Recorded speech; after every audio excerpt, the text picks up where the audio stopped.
Welcome, everybody. We are live here with the show, and I have with me Dan. Dan is doing great up in sunny Montreal, and it's actually been raining and garbage all day here. It's incredibly humid here. I don't like it. I'm miserable. I don't like anybody. So let's have a good show, huh? Yeah. Do you guys have air? Let me ask this question because I don't know. Because like in Europe, they don't usually have air conditioning. Do you guys have air conditioning up there, or is that something you just don't think you need it? Artie, seriously? I legitimately don't know. I'm asking. Seriously. We have asphalt. Okay. We supply at probably all of North America with enough hydropower to zap people to ask ridiculous questions, Artie. I'm just trying to learn. That's me. You know what? I was working with this gorgeous woman, beautiful soul. I mean, she was gorgeous. She came from not Cameroon. Yeah, Cameroon. And some guy seriously asked if they had toilets there. There's plenty of places in the, like in England, they don't have people don't have air conditioning in their houses in England, or even in like Washington State, it's fairly unusual to see air conditioned homes. Really? Yeah. So this is not like the savage hinterlands of Quebec or anything type of dig. I'm seriously wondering. Some places don't need it. Yeah, no, we actually run out of air conditioners because it's ridiculous. When it gets hot here, we're talking 30, 33 with super humidity. You can just stand there and you just soak, and it's like, oh my God, someone shoot me. It's been super gross here in Central Ohio for the last several days. And I am ready for actual sunshine. Anytime would be cool. Well, here's a really short story. We had a gig in Columbus, Ohio at that. I don't want to hear what Stigler has to say. I'm going to give him such a shock. I love this. I love this because this is like every week we come to the brass and we talk. It's great. My story, yeah. You're a gig in Columbus, Ohio. Oh yeah, and one of my friends who was, I guess, paranoid of life asked me if the water was good. It's okay. There's worse water in the continental United States. So here we go. It's not the world's greatest tap water, but it's okay. Carl Kretter there. Carl, I'm gonna get in touch with you for sure. I'm sorry, I gave you a link because we were gonna have a bowl together, and we talk about tobacco and stuff like that. Carl, I'm gonna get in touch. Yeah, you guys live in places where you have that. Anyway, so the conventions is our topic tonight, and it's an interesting and timely topic because we're starting to see like physical conventions get planned again. We're supposed to have Origins in September. Gen Con has an in-person convention going, which I honestly don't ask me anything about it. I know they're planning an in-person event. I don't know what the plan is or when it is. Will you be going? Because that would be quite interesting to have. Gen Con? Not this year. I'm not dealing with it this year. Well, you'd be like a spy. You go in and you tell us what's going on type thing. Well, I mean, it'd be cool to go. So, I mean, I've been to about 5 Gen Cons, okay? But I haven't been to Gen Con since it moved from Milwaukee, which is like 25 years ago now or something like that. So, I mean, it was a huge convention even at the time, but it's so big now that it dwarfs Origins. Origins is a small convention in comparison to Gen Con. And it's not a small convention, right? It's a huge convention. So Origins and Gen Con, are they held basically in the same geographical 100-kilometer thingy? So now, yeah, but that wasn't always the case. So Gen Con was started by Gary Gygax back in 1968 or 69. So it moved from Lake Geneva, Wisconsin. It moved around a little bit. I think it was in Chicago one year. It was actually at the Playboy Mansion one year, believe it or not. Ended up landing in Milwaukee, where it stayed for a long time, and then they outgrew Milwaukee, so they had to move somewhere bigger with more hotel space. So they went to Indianapolis, where it has remained. Now, Origins, on the other hand, historically moved around every year. It was at a different location. It was on the West Coast. It was on the East Coast. It was in the Midwest. It was in Texas. It was, whatever. The last Origins that was somewhere other than Columbus, Ohio, was in 1995. And I know the date because I was there. It was my first Origins, actually. It was in Philadelphia. And boy, I could tell you some stories about Philadelphia. Let me tell you. But it was also, we're talking about heat. It was also like a record heat wave at the time, which I'm sure has been surpassed by now. Hit the East Coast that weekend. And it was absolutely insufferable. We did not exit the convention. We exited the convention center twice. Once we saw the condemned buildings surrounding the brand new convention center, and we went back in. And then another time we went out somewhere to eat, and it was like outdoor dining, which was the dumbest outdoor dining experience I have ever had. I actually worked that convention with a outfit called Conjure Magazine, which was supporting the then new Magic the Gathering craze. They did not last another couple of years. I think the next year they were still around, but the following year they were not. So anyway, that's the convention. I think I met Peter Atkinson and had a slightly confrontational conversation with him at the time about the some of their role-playing stuff that they had done before Magic blew up, and I was a little irritated. Can you give us that story, Artie? Give us a story. So, I mean, he's going around, and it's like the year after, I think, or maybe it was 2 years after, I don't know, something like that, Magic gets introduced. So it's completely taken over Wizards of the Coast. But Wizards of the Coast started off with a book called The Primal Order, which is like a God's book for any RPG. And it was made a big splash at the time, in part because they got sued by Palladium Books. And I really liked that book. And I got, I was talking to Peter about it, who I've met I think twice now. I think I've met him. And twice. He was at the time the president of Wizards of the Coast. Oh. Now he owns Gen Con. Jeez. I actually ran into him and played in a game with him at Origins about 3 or 4 years ago too. It's completely randomly.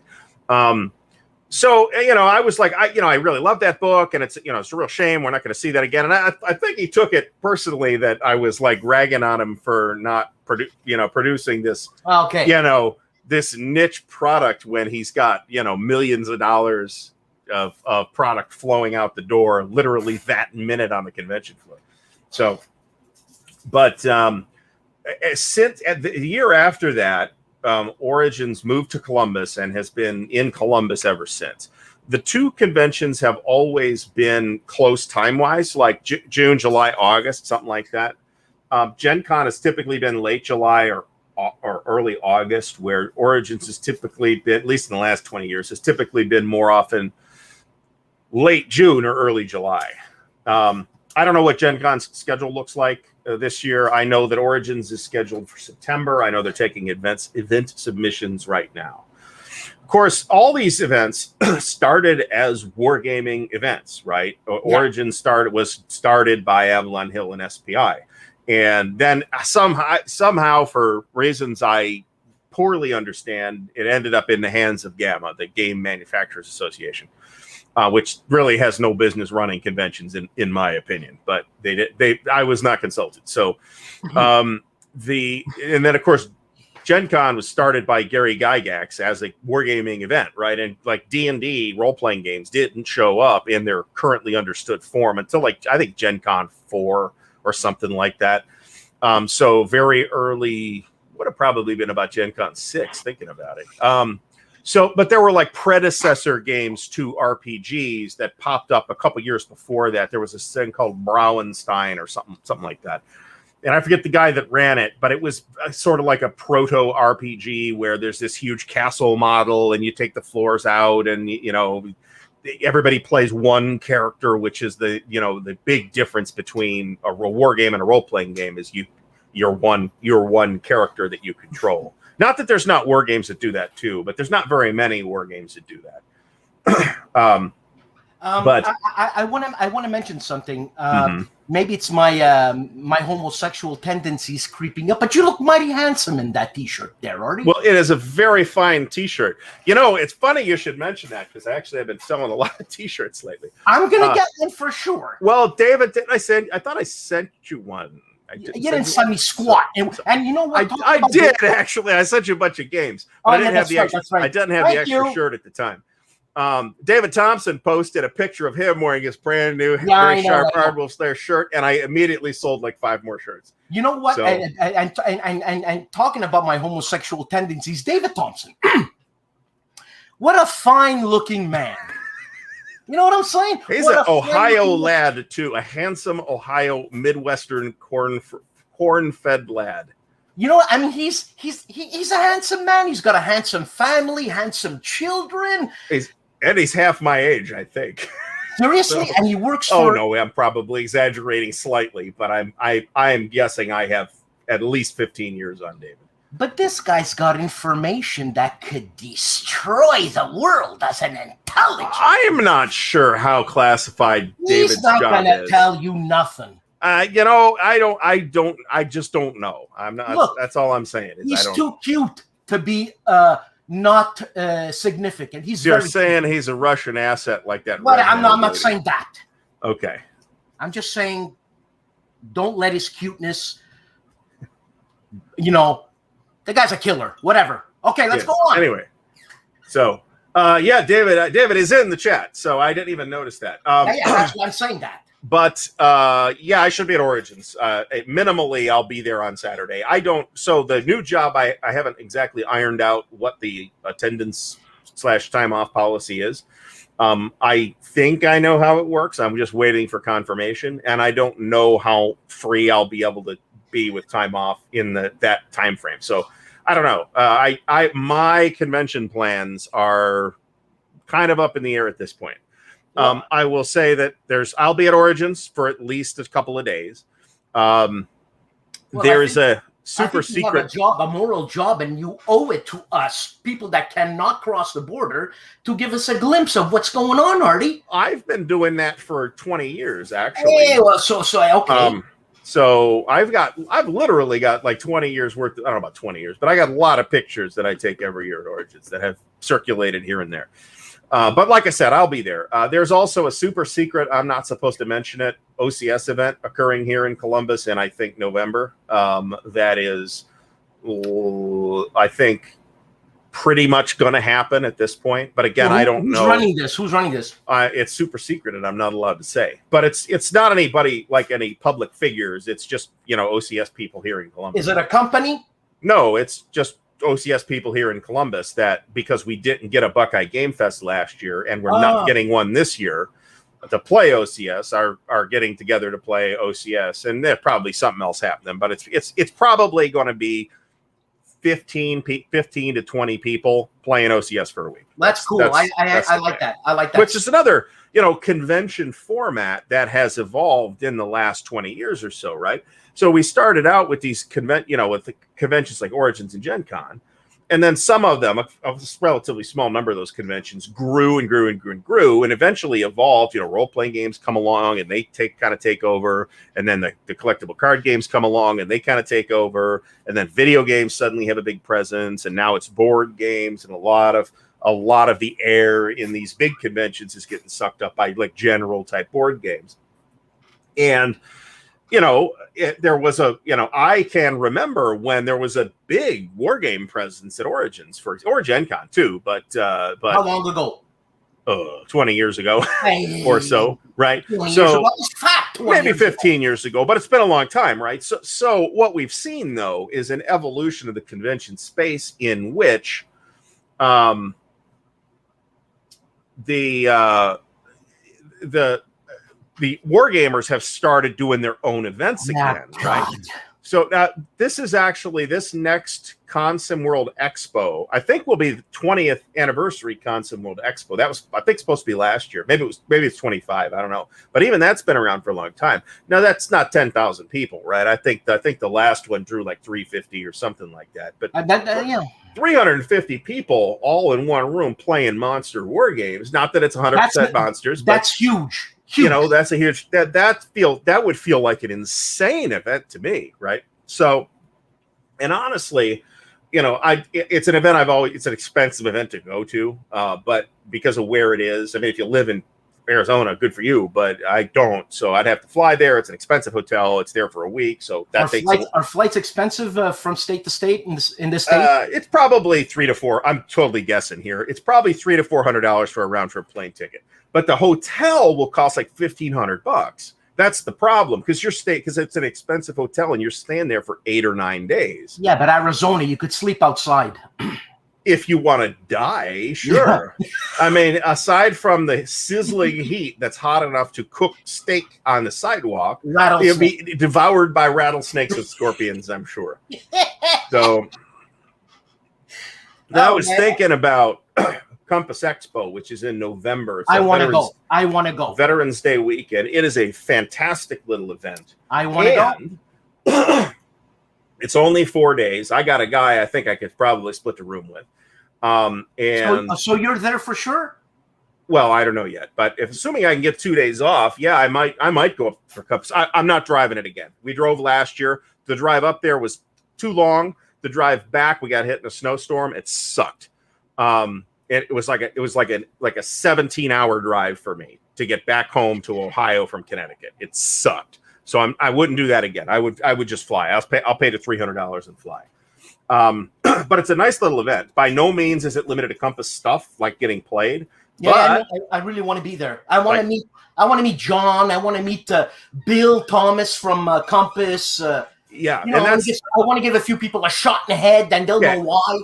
A bunch of people will be there. The guys from New England Simulations will probably be there because they were there last year, or the year before last, I should say. And John will be there, and Bill will be there, and a bunch of other people will be there, and Mo might even be there. I don't know. That would be great. But yeah, I'd love to go. And Compass sells pretty much the entire contents of their warehouse for 50% off too. So that's beautiful. You could become Compass Games' official smuggler into Quebec. For you know what I'm doing? I'm not supposed to say this. But I know David Thompson's got my number. I've been buying pipe tobacco from the States. And once in a while, duty nails me. And sometimes it goes through. And that's great. I don't know why I'm saying that. Mm-hmm. Mm-hmm. Okay. Yeah, now this Doug mentions, let me mention this because I haven't looked at plane tickets. I have no idea. I don't know what plane ticket airfares look like right now, right? It could be high. They could be low. I have no idea because, we're coming out of this pandemic. Who knows? Mm. Sometimes if you do stuff like Denver to Fargo, you got to fly through San Francisco or something too to get the better rate. So who knows? Oh, Concrud. Okay. Concrud. I got Concrud. Was it the last Origins I went to? I got Concrud. That sounds horrible. So it's basically that you got a lot of people that aren't necessarily known for their spectacular dedication to hygiene, all in the same place, touching all the same stuff, and sometimes germs get passed around. Now, to be honest, I was, I've gone to 24 Origins alone, right, plus 5 Gen Cons and I've only ever had Concrud once. So, wash your hands from time to time and don't touch everything in sight, and you should be okay. And honestly, if it's a crowded dealer's room, I'd probably recommend wearing a mask, but that's on you if you want to do that. So, well, I have a story that just popped up in my head. I don't know why. You want to hear it? Okay, sure. Talking about I used to go to concerts very often when I was young, and it's always the Montreal Forum is like any other forum. You sit and you're really close to people, and it's disgusting.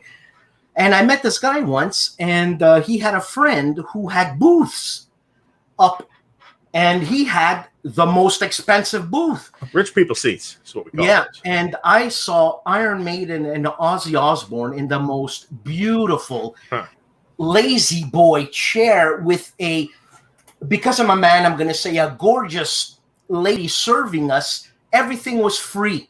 Everything was free. And I had the best time. But then the guy ran off with my ex-wife, and what can I tell you? What place I used to work a long time ago, not the last place, they had season tickets to the Cleveland Indians, and it was like a loge type of thing. And every, you can't set executives can't go every day. So they, every couple of home games, they would end up giving them away to employees. And I got to go a couple of times, and it's that kind of thing with nice seats. They wait on you and all that stuff. It's there weren't it wasn't that personal of a service, if you know what I'm saying. But it was free hot dogs and beer and stuff like that. Oh no, this is the Montreal Forum. We live in Montreal. First of all, hot dogs, forget it. We had shrimp, we had a lobster, we had scallops, the best cognac. Personally, I'm a Hennessy guy, but it was unbelievable. And at the end of the night, you tip the person what, $50? That's why the people used to do that in Las Vegas too. As long as you keep playing, they'll keep waiting on you. Oh, that was beautiful, man. I went to an infamous low roller joint called Casino Royale in Las Vegas one time, and I think I had $20. It's like the night before I flew out. I think I had $20 on me, and I was playing roulette, I think, and I played for probably 2 or 3 hours. Like I said, I walked in with like $20. Whoa! Walked out totally penniless. Like 2 or 3 hours later, absolutely plastered. So. Absolutely plowed under. $20, and it was the worst airplane ride of my life. The following, like 6 a.m. the following morning. That was a terrible idea. I mentioned this on Twitter, I think yesterday. I didn't really make a big deal about it at the time because I didn't look at the calendar. May 21st is 18 months of no tobacco for me. So excellent. About 10 months of no. Now you're talking nicotine. Cigarettes, is that right? I'm talking dip, actually, but tobacco. Oh, yeah, you have to explain to me how does chewing tobacco work? It's a big thing, and you stick it in your mouth and suck on it. Where do you stick it in your mouth? Well, it depends on what kind of chewing tobacco it is. Like the old school stuff, you like put it in here, but like the stuff I was doing was the pinch between your cheek and gum type stuff. And you suck on it and it generates juice, which if you're insane you can swallow, or you spit it and that's gross. You are not physically chewing on it. No, that is true. So in an effort to, about 5 years ago now, something like that, in an effort to kind of quit dipping, which I had done successfully in the past, in part by smoking, I said, okay, I'm gonna try the smoking thing again. Help me dip less.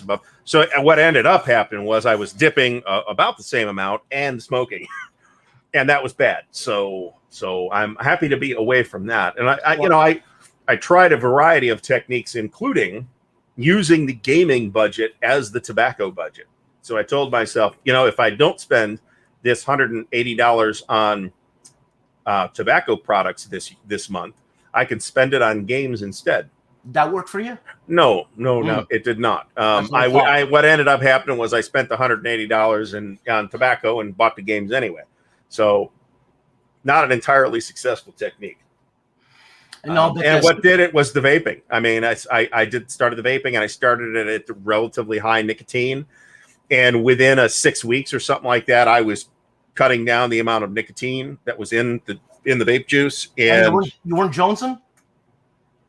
I didn't start really jonesing until I got down to about 0.3%, which is the lowest level where there's actual nicotine in it, as opposed to zero nicotine. And then this has been zero nicotine for 10 months now. So yeah, I mean, I'm not going to advocate smoking tobacco or whatever, because Stigler has a story, and it's he's got this. Yeah. Well, no. I know. He said something about that, what tobacco did to his family, and it kills me to know that. So, tobacco is very bad. I'm 57 years old now. I'm becoming grumpy like you, Artie. I want to be a grumpy grognard. And you know what? I'm 57, and I don't like this politically correct society. I'm going to smoke! You do what you have to do, right, to get through the day. For a lot of people, and to some extent for me too, it was a coping. We're totally not talking about conventions now. It was a coping, like a stress management tool, right? Which is why I'm still doing this, because I can do it, and there's no nicotine in it, but it ain't as bad for you as the smoke. Yeah, either I smoke or I kill somebody.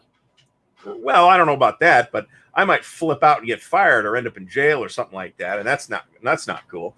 I mean, it beats drinking your problems away too.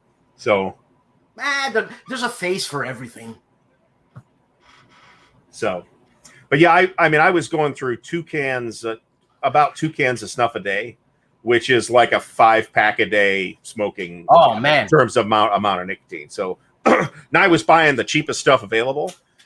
So I wasn't spending as much as you might think, but I was still. I mean, I know what I was spending. I was spending about $180 a month on tobacco.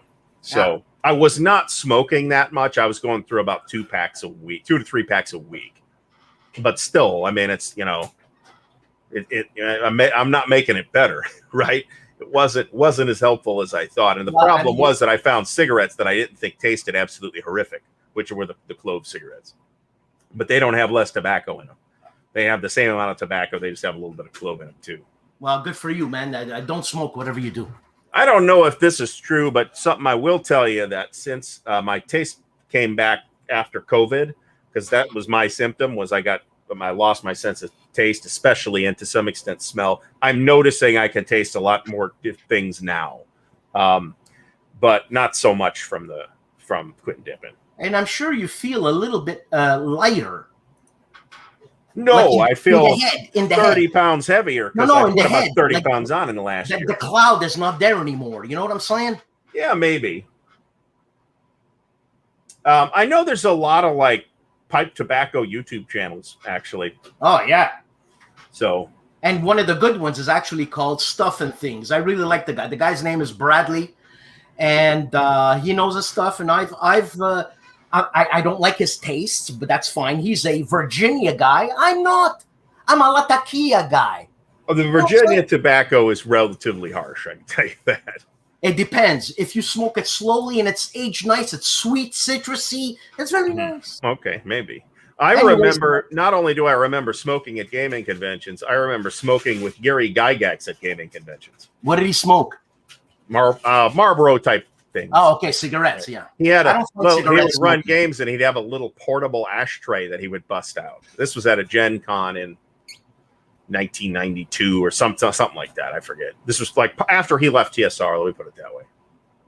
Yeah. Well, so, I mean, I remember, when I was in high school, you couldn't smoke in the building, but you could smoke outside. I mean, it's students, whatever, was no problem. You'd have to have like a special smoking permit as a student, and you had to be like a junior or something like that to do that. It was weird. Oh God! Anyway. But I mean, as a kid, I knew 0 adults that did not smoke. I mean, seriously, I like never met adults that didn't smoke. Every family member smoked. To this day, all my family members still smoke. So it's a generational thing. The kids aren't doing it now. People are in a panic about, kids are vaping now. Yeah, but there's nothing. It's not as bad. It's not a combustion product. You're not inhaling actual smoke. Not that it's necessarily good for you, but it's progress at least, right?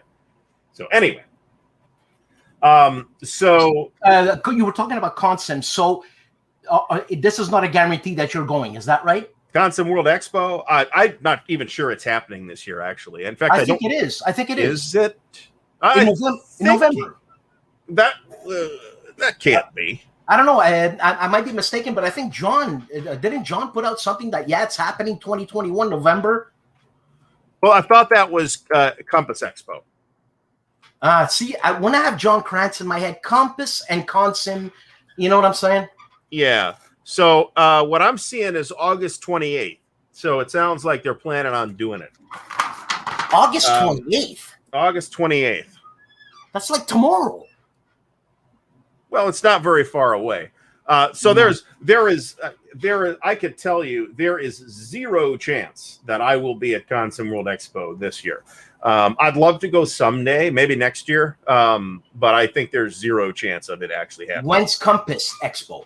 November. That's the one, yeah. Yeah, it's November.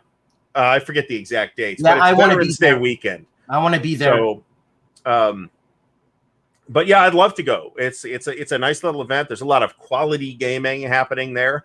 My advice, this is general advice for conventions, but especially for Compass Expo and Consim World Expo and really any wargaming focused event nowadays is talk to people who are going to be there and figure out what you're going to do before you go, rather than just trying to wing it, because you might end up either not doing anything or shopping your kid's college fund into oblivion.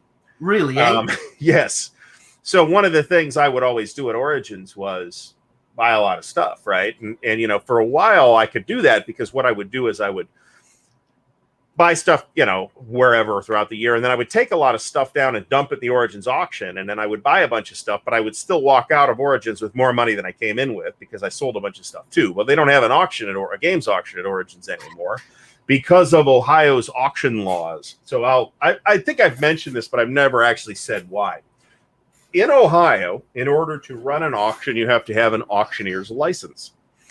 What does it take to get an auctioneer's and if you do without a license, it's a felony. It's like 10 years. 10 years in the big house. Why this should be the case, I have no idea. It's completely unjustifiable, but this is the way it is. How do you get an auctioneer's license? You just fill out a piece of paper, send it in, pay like $100. No, you have to spend like a 5-year apprenticeship to like an auctioneer who apparently will teach you for 5 years how to talk faster, and then you can get your auctioneer's license. So that means that Origins can't just have like Frank Metzner up there auctioning stuff off anymore. They had to like hire an auctioneer, which costs many thousands of dollars to do.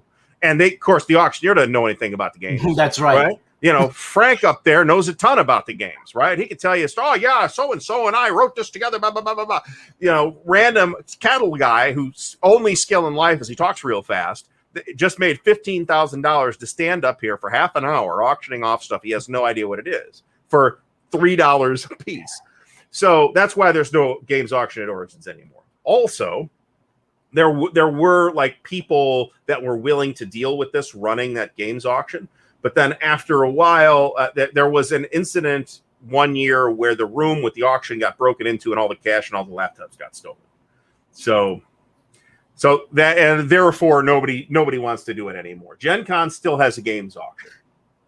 So I want to go to Compass. I don't know.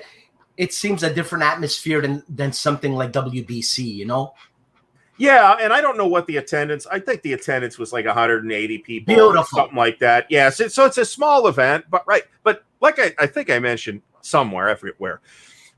If you've got like 80 people in a room playing war games, it feels like a super eventful, you know, thing going on, right? It's not like, you know, it's hardly anybody there. If 80 people show up for Origins, which might happen this year, you know, it's going to feel like the place is empty. But at Compass Expo, they could draw 60 people to that, and it would feel like this is awesome. There's so much going on. So you know, the numbers the scales of the numbers are not the same, right? Between a convention running non-war games versus a convention running war games.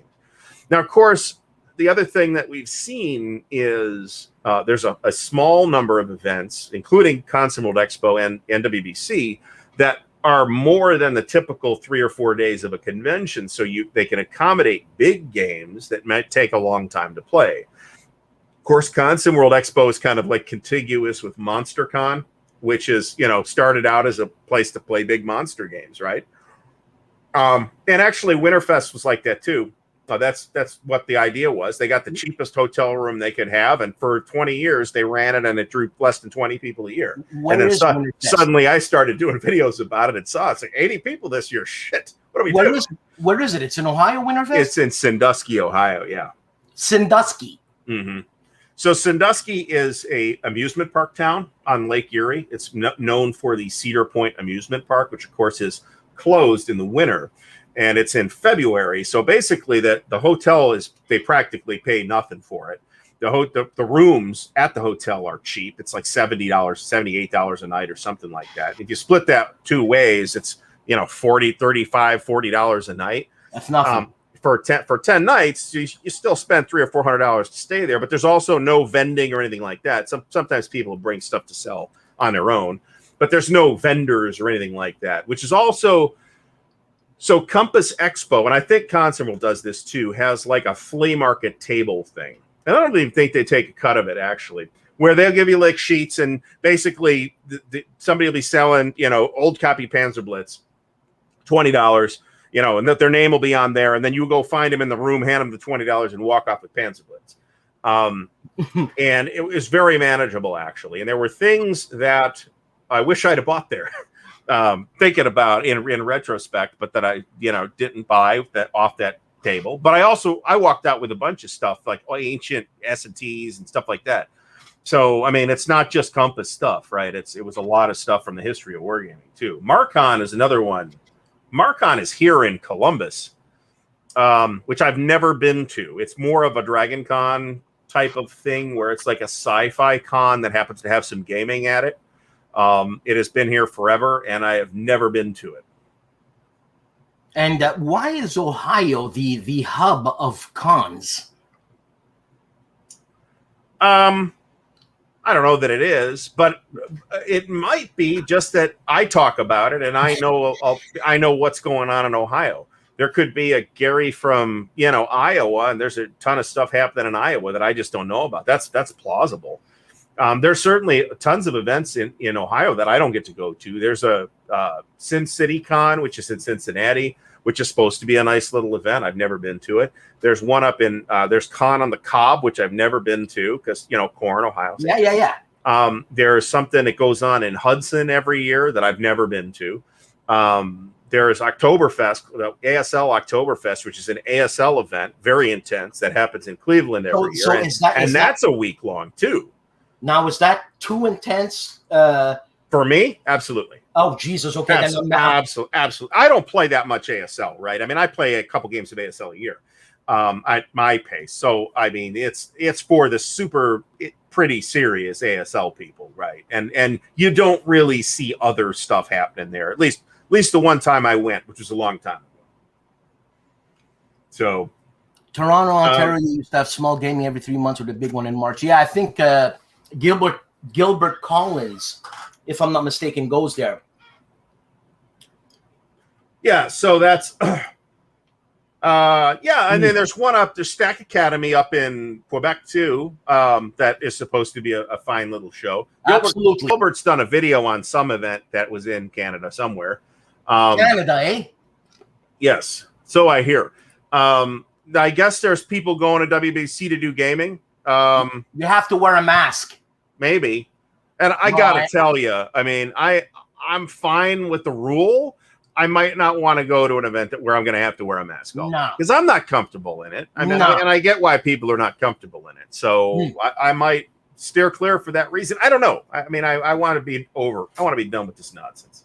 Yeah, me too. So, yeah, I never really paid much attention to the art show, but there's an art show at Origins every year. I mean, there's a costume contest. There's media people there. They'll be like Will Wheaton was there a couple years ago, for example, and they'll have other people like that. I think. What happened to that guy? Where is he now?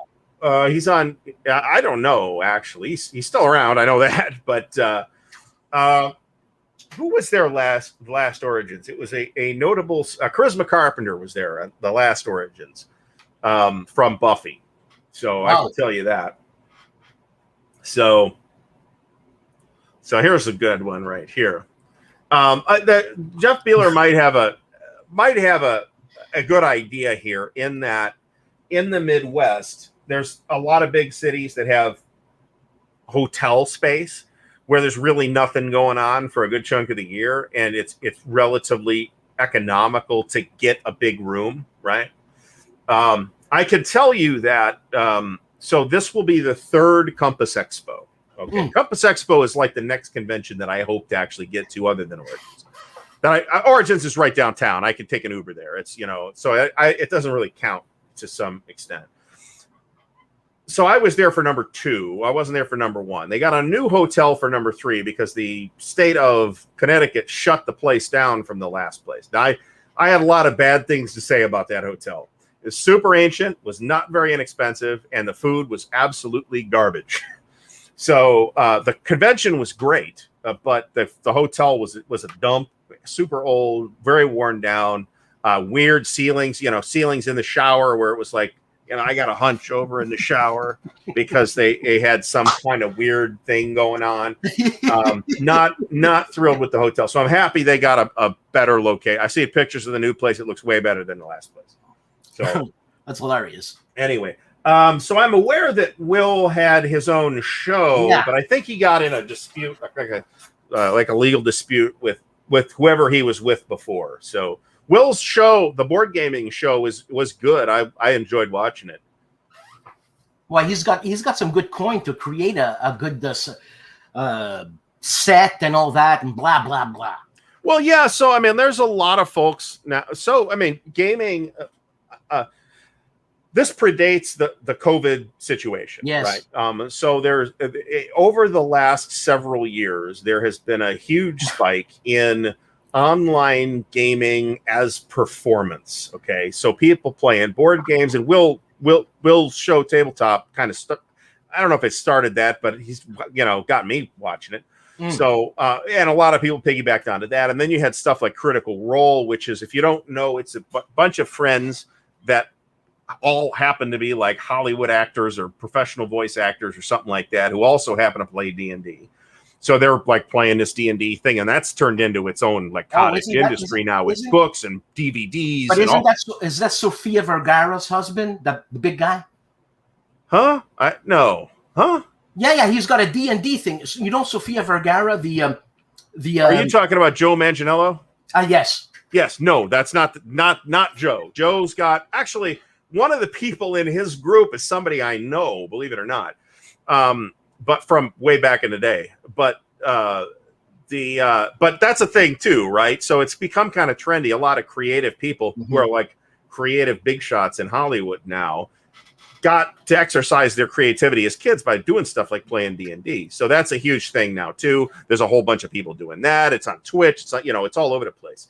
So another piece of convention evolution that we've seen over the last few years, but especially this past, say, 13 or 15 months, is the migration of tabletop games that people play, not professional entertainers, migrating into the internet too, right? Where we've seen a bunch of these conventions turn into online conventions.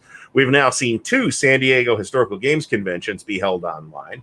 The Armchair Dragoons are about to hold another online gaming convention, and those are just the ones I've personally been involved with. There's other examples too. Origins actually tried to do that last year, and they had problems. They're the people they like brought in to do it blew it up and left, leaving. They weren't even left holding the bag. There was no bag to hold. They were left empty-handed. Like 2 weeks before the convention, because it was not why a lot of people think that happened, but the bottom line is like a ton of people walked out. So what's Jeff Beeler saying there? Political. The last I don't know anything about John Prados, but I know Jack Rady's got Jack Rady's. People in wargaming have politics, man. War is an extension of politics by other means, right? Clausewitz said that. War games are by definition political. Of course. Whether they emphasize the politics aspects of it or not is another story. Traditionally, they have not, but plenty of counterexamples. But I think what Jeff's referring to is there's plenty of people in Wargame who are known for particular strains of politics. I happen to know what he's talking about in Jack Rady's case. The other 2, I have no idea. I know. I was in touch with Ted Racer, and he actually warned me. I've got a big mouth, and I'm very political. Ted's got a point of view. Ted also does a lot of very good games, just like Jack Rady's done some legendary games, actually. So, okay, I'm going to buy the movie Gettysburg. We're not talking about war movies tonight, though. So, virtual science fiction conventions, same type of thing. Comics conventions are the same thing. Now, I don't do any of that stuff, but I've seen a lot of that. Like, we got all these big shot Hollywood people to be in our online thing, and you could pay whatever it costs. I don't know to participate in that and be on the panel with them or something. We've seen that, and I suspect that as excited as we all are to get back to having games in person, and I certainly am, that we're not going to see the end of the virtual convention or virtual event. No, So because it's just damn convenient. So Yeah, I mean, the Armchair Dragoons thing, right? It's like a 3-day event. It's a Friday, Saturday, Sunday. It costs $5. You could conceivably pay $5 and play in 8 games, tying you up from probably Friday evening through late Sunday afternoon. Have a whale of a time, and you didn't have to leave your own living room. You could play naked.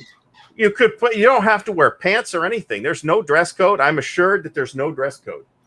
So, so here's the other thing, and I'm gonna shut this down because nobody's here to hear about my politics or Dan's politics or Doug's politics. We're here to talk about war games. So, other than acknowledging that there's politics involved and we all have them, I'm not going to go any farther than that. Nobody's here to listen to that. There are we all have other avenues and spaces to pursue that particular line of discussion. I'm not going to make fun of anybody's, I don't know. Should whatever. So, well, I'm again, I don't object to that either. So but no topless wargamers. Let's talk about me not wearing a shirt, because I guarantee I look way better wearing this fine Ardwulf Lair t-shirt than not wearing this fine Ardwulf Lair t-shirt. Wow. So I don't know about anybody else, but the pandemic cost me about 30 pounds. Between everything else that went on. It wasn't just pandemic. What do you mean it cost you 30 pounds? You plus 30 or minus 30? Plus 30.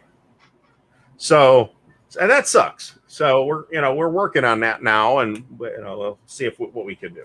But in any event, we are now on the cusp of having events, like real events, taking place again. Yeah, and some of these things will be like the local club here in Columbus, which is a board gaming club, not a wargaming club, but war gamers go.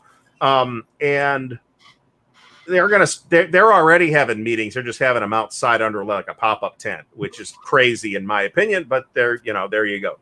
But they're planning on resuming their meetings. We're going to have an Origins this year. It's almost certain to actually happen at this point.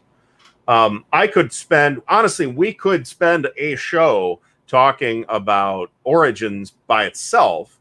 I mean, I could, because I've been there 20, however many times it's been, and why Gamma should not be in the business of running public-facing events. So now, this Gamma is still around, right? Yeah, their headquarters is here in Columbus. In fact, who owns Gamma? Nobody owns Gamma. It's a trade association. So it's got an elected, it's got a membership, and the membership elects. What the mechanism is, I have no idea. Elects a board, and what functions Gamma actually performs besides running the Gamma trade show and Origins, I couldn't even tell you. I don't know what use the organization has. Now, that's not to say that I'm unaware of anything they've ever done. I know they did during the whole Satanic Panic thing. They were kind of instrumental, or people involved in Gamma at least were kind of instrumental in counter programming that. But so I don't even know what John Longshore is talking about, and I'm not going to comment on it. I swear, I'm dying of laughter here. This is hilarious. I've completely lost my train of thought. Thanks. This is great. So the Gamma trade show, the other thing that Gamma runs is a trade show, right? It's not like a public event. It's you have to be a Gamma member or a retailer or something like that to show up. It's like in Germany there. What's Essen? No. I think Essen actually lets the public in. Wow. Actually, I could be wrong. I've never been to Essen, but man, that'd be cool. How cool would it be to go? Oh, let's spin over to Germany and go to. Come on, I mean that'd be awesome. But that's right. Yes, I would have a schnitzel, please. Practice my how to have a schnitzel in German. Ein Schnitzel. Ich habe Schnitzel. I don't think that's it. Anyway, but Origins, of course, has been around for a long time, and I'd be curious because somebody out there knows on how Origins went from a convention that was run by Avalon Hill or SPI or whoever into an organization, something run and owned by Gamma. And my sense is that nobody at Gamma really knows why Gamma runs Origins either. Now, Gen Con, of course, is a bit of a different situation. Gen Con was started by Gary Gygax and was owned and run for eons by TSR. Okay. And then TSR gets bought by long story there, but TSR gets bought by Wizards of the Coast. Wizards of the Coast runs it for a while. They hired a professional convention management company to run it for a while. So rather than actually doing all the dirty work themselves, where TSR actually did it all in-house, which was maybe not a great idea either. But then they sold it. They Wizards of the Coast sold Gen Con to its ex-president, Peter Atkinson. And Peter Atkinson owns Gen Con LLC now. So Peter personally owns Gen Con. Well, I don't know, but I don't know how true that is actually. But Peter's the primary guy, in charge of Gen Con. Let me put it that way. Is there big bucks to be made? Well, Gen Con draws 80,000. I don't know. It's huge. So I mean, it's so big that they cut the attendance off at some point. Because the logistics of something like that must be incredibly expensive, man. Oh, I would assume so. Now, another thing, because I want to get this in before we run out of time, is another thing that we've seen emerge in the last 20 years or so are publisher-centered conventions, okay? Love them. There's GMT weekend at the only one I've ever been to is, well, that's not true. There's the GMT events, right? There's the weekend at the warehouse, and there's a GMT East, which is not in the warehouse, but it's out east. But then Multiman has an event, Winter Offensive, which is in January, which, weather permitting, is a great time of year to be at a convention, but you could get snowed in there too. And then Compass, of course, has the Compass Expo. And I'm trying to think if anybody else runs anything like that. Can't think of it offhand. Well, I mean, I know David Heath and I, we talk once in a while, and we were just shooting a poop. And he asked me, hey, Dan, how long would it take you to drive down to Colorado? Well, probably 150 days. But I think he wants to hold something there, which is really cool. Lock and load, man. Yeah, I'm aware that I've met David when he was going to Origins a couple years ago, and he decided. I guess somebody talked to him, and he didn't tell me this, but he told somebody that he just does a lot better from a show perspective at like WBC. So he's not doing Origins anymore. But they got a lot of stuff. I never did get to the Gamers Homer Con. So the Gamers might have started this, actually. It wouldn't surprise me if this was invented by Dean Essig, actually. The Gamers had this thing called HomerCon, which was basically held in their warehouse in Homer, Illinois, or in Indiana, or wherever the hell they are or were. And then that kind of split. When the Gamers stopped being like an independent company, that went away. Maybe not exactly the same time, but eventually it went away. And that crowd essentially migrated its way to Buckeye Game Fest and the War Room at Buckeye Game Fest. And why is it called Buckeye? Because it's Ohio. And what does that mean? We have Buckeyes here. What's a Buckeye? It's a tree. Oh. But there's a nut. It's a nut tree, and the Buckeye is the nut. Can you eat it? No, it's poisonous. So, okay. Right. So if you're from Ohio, you understand. If not, sorry.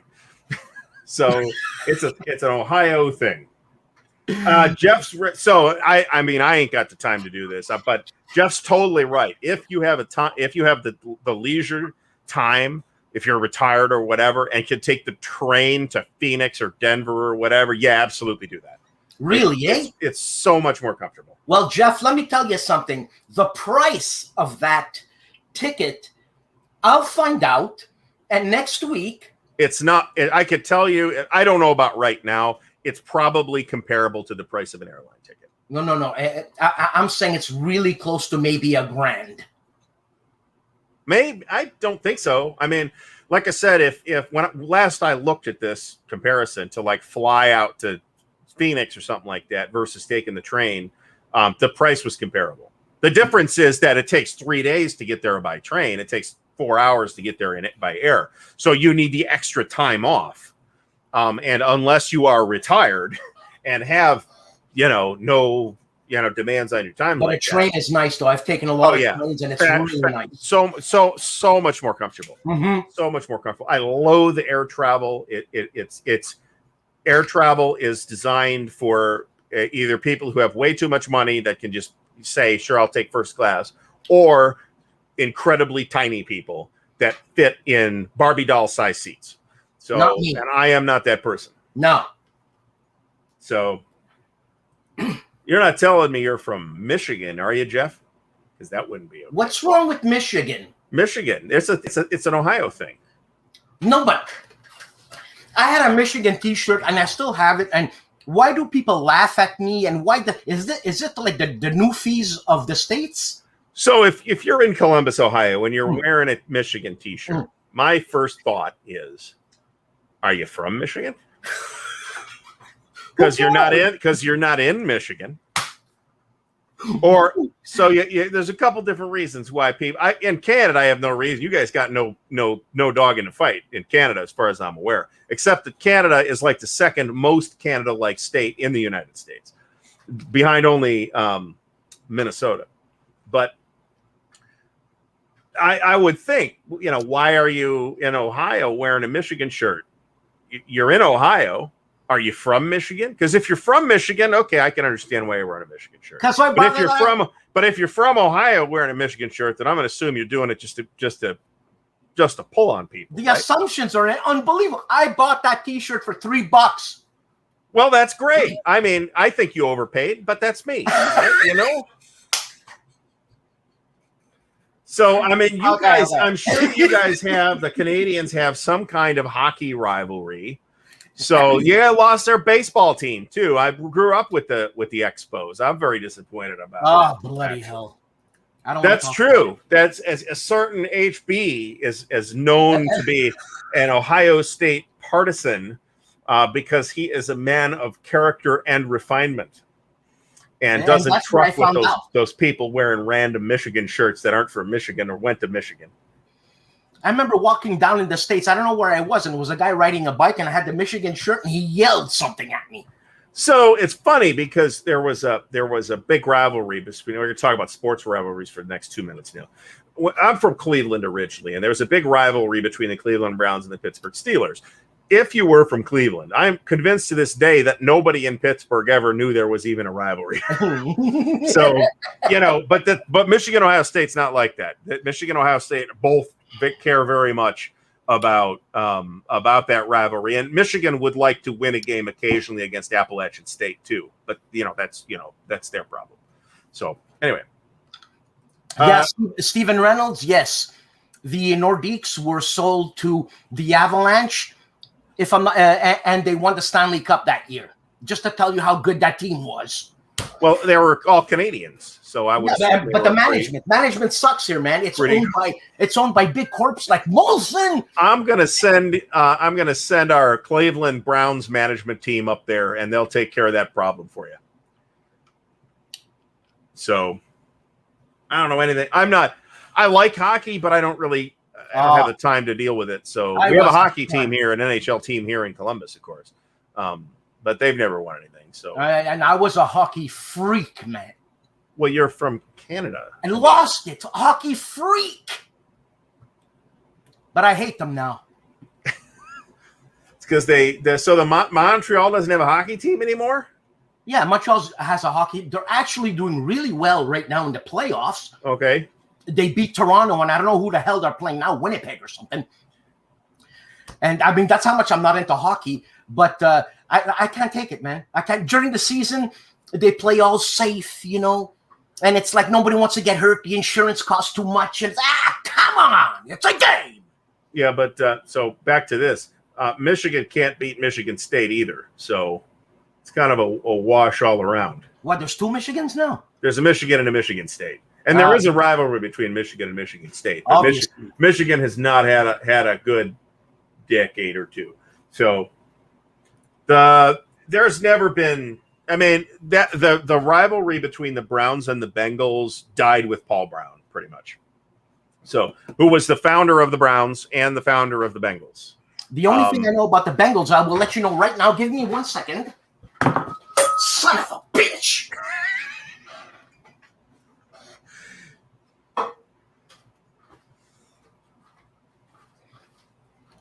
the fucking glass. Jesus. Oh, you got glass to clean up on the floor now. And it's in a million pieces, whatever. Oh, jeez. Bengal tobacco. Bengal tobacco. Is it Bengal from slices? Is it from Cincinnati or is it from India? No, it's from Denmark. But anyways. What? What? That makes no sense. I just broke my glass, man. Oh dear. Sorry about that. So Artie, next week it's we're gonna do movies, eh? Next week we're gonna do. I actually wrote a topic list down. We will determine what the topic will be for next week. There we go. And if we don't have a topic going in, it will be movies. There you go. So it's my house next week. Yes, it is at your place next week. So, Dan, do you have anything you want to mention that's coming up to the channel? Your channel? Yeah, I'm interviewing Steve Hackett. Well, that's cool. Yeah, and I'm probably gonna interview David Sylvian. Okay. Okay. I don't, as a non-wargaming thing, that's awesome, actually. I know. That you just randomly run into Steve Hackett somewhere in Quebec. But, so yeah, I've got the tomorrow unboxing Cradle of Civilization from Compass, which actually looks pretty neat. And then Monday, 8 p.m. Eastern Daylight Time, we will be having Let's All Complain About Multi-Man Publishing Part 2. So tune in for that. So I'd like to thank everybody for stopping by, and that was a great time. We'll see you all again soon. Dan is now going to have to pick the glass out of his feet. Yeah.